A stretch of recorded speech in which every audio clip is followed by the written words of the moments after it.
Welcome to the deep dive. This is where we take the material you send us, sift through it, and really pull out the fascinating core. And today, we're diving into some really compelling ideas, stuff about music history, how music can kind of alter how we feel, and, well, this trend towards shorter songs that I think we've all noticed. Yeah, definitely. The material we're digging into today comes from someone who's clearly, spent a lot of time thinking about music's past, way beyond just the hits.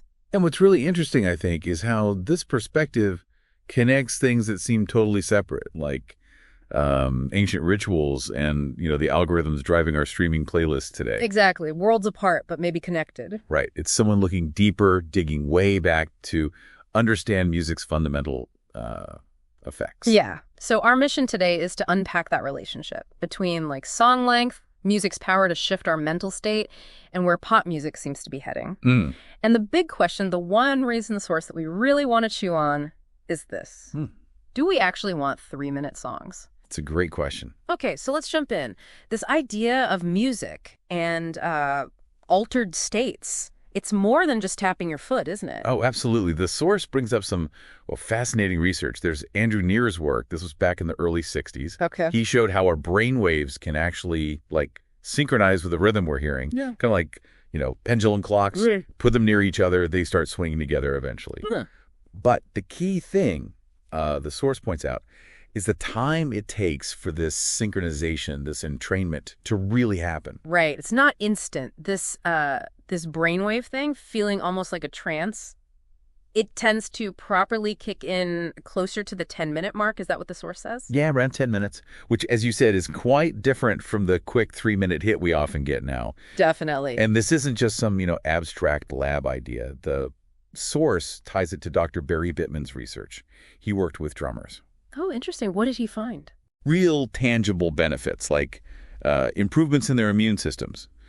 But again, the source notes, this needed sustained playing. Don't tell me. 10 minutes. At least 10 minutes of drumming, yeah. Yeah. That number keeps coming up. Wow. Which then, I guess, leads right into the historical stuff, the shamanistic practices. Exactly. It wasn't like Near or Bittman discovered something totally new from scratch.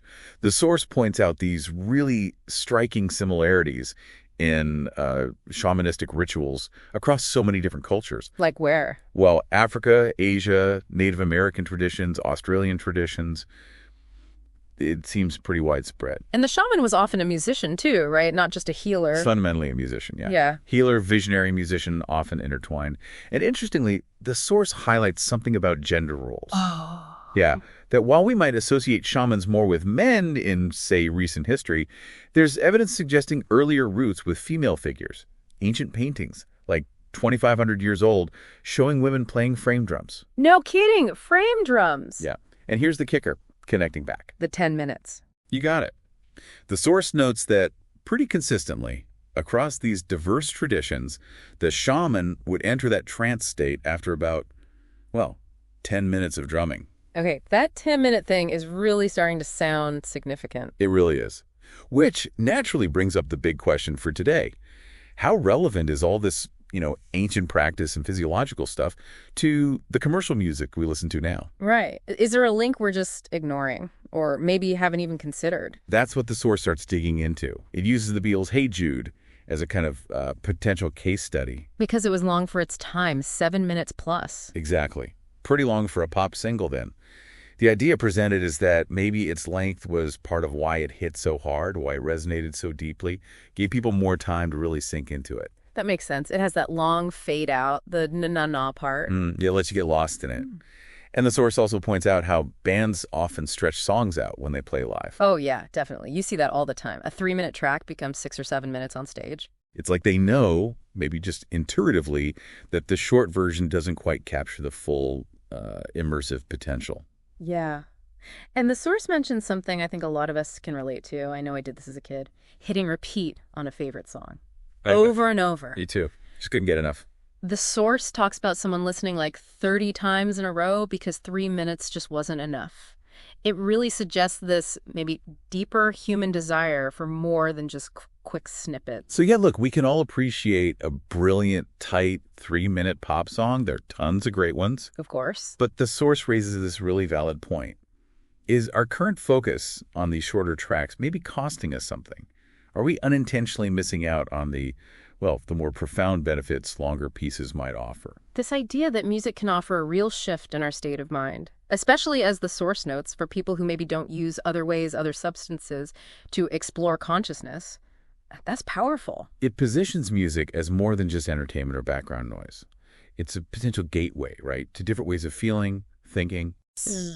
A tool, almost. And that leads to this central worry that comes through in the source material. That by constantly pushing for shorter and shorter songs, maybe we're, the phrase used is selling ourselves short. Selling ourselves short, limiting our access to those deeper, maybe more transformative musical journeys. Precisely.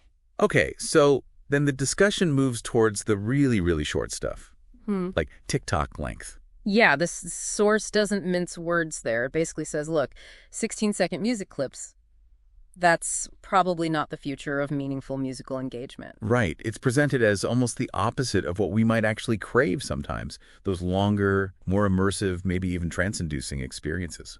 It's a fascinating contrast, isn't it? On one side, you have platforms basically built on these super fleeting moments. And on the other, you have this fundamental human thing backed by history and even biology that leans towards sustained engagement with rhythm and sound. And there was that statistic mentioned. Only a small fraction of top Spotify songs are over 3 minutes. Yeah, a tiny percentage. It really highlights the current landscape. The source draws this interesting parallel to the early Beatles era, actually. Oh, so? Their early hits were also typically quite short, 2.5, 3 minutes, before they started experimenting more. Huh. So maybe it's a phase? Yeah. Or are there other factors pushing things short now? Well, the source definitely points to the influence of TikTok, YouTube Shorts, Instagram Reels, all that short-form social media, and the potential impact on, collective attention spans. That's part of it. The usual suspects. Yeah. But then it also digs into some maybe less obvious forces, more systemic economic things. Like how artists get paid. Exactly. The way streaming platforms often work, the payment model, it can incentivize releasing more tracks. Ah, right. More tracks, more potential streams, even if each track is shorter. Precisely. So shorter songs could, in theory, maximize potential earnings under that kind of model. So the money side might be shaping the art? It's a crucial point raised. When financial incentives start to heavily influence the creative process itself, well, there's a real risk, isn't there? A risk of losing sight of, artistic goals or deeper exploration. Yeah, definitely. And it's not just the direct payment models. The source talks about this wider belief system, too, within the music industry, even broader media. What belief? That audiences just don't have the patience anymore, that people won't stick around for anything long or complex, short attention spans, basically. With classic line, nobody has time for that. Right. There's this little anecdote in the source about a rock sax player. Okay. He apparently said he secretly wished he could play long, exploratory stuff like John Coltrane, but he felt the audience just wouldn't get it, wouldn't appreciate intelligent music. Wow. That's kind of sad, actually, assuming the audience isn't up for it. It captures that assumption perfectly, this idea that people only want quick, easy, digestible things. But the source challenges that, right? It doesn't just accept it. No, not at all. It directly questions it, asks, hang on, is that actually true? And based on the writer's own experience, the answer seems to be a pretty firm no. So what's the alternative view? It's really compelling. Yeah. It's about the value of assuming the opposite, trusting your audience's intelligence. Assuming they're smart. Yeah. The source shares this personal philosophy. Assume that people engaging with your work, whether it's writing or music, are smart, they are discerning, and they actually dislike mediocrity. They don't want dumbed-down stuff. And has that worked out for the writer? That's the key point. The source says this assumption has consistently proven correct in their experience, which suggests, well, maybe the industry is underestimating people, both readers and listeners. That really resonates. Maybe we do crave more sometimes. The argument is that people are actually looking for novelty, for experiences that expand their minds, music that isn't just formulaic. Maybe those supposed short attention spans aren't such a barrier if the content is genuinely gripping or different. If it's worth paying attention to, people will pay attention. Kind of, yeah. And it circles back to this idea of, creating something because you're genuinely interested in it, because you enjoy it. Not just chasing trends or trying to game an algorithm. Making stuff you believe in. Exactly. When the creators truly invested that passion, that depth, it often finds its audience. It connects. Okay, so let's try and wrap this up.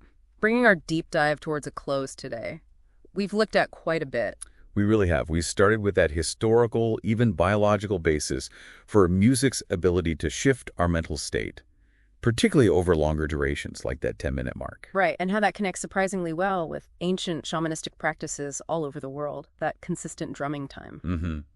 Then we shifted to the present day, the current music scene, which seems pretty dominated by shorter songs. Yeah, and we touched on some reasons why. TikTok, social media, sure, but also the streaming economy and these sort of ingrained industry beliefs about what audiences supposedly want, or maybe what they can handle.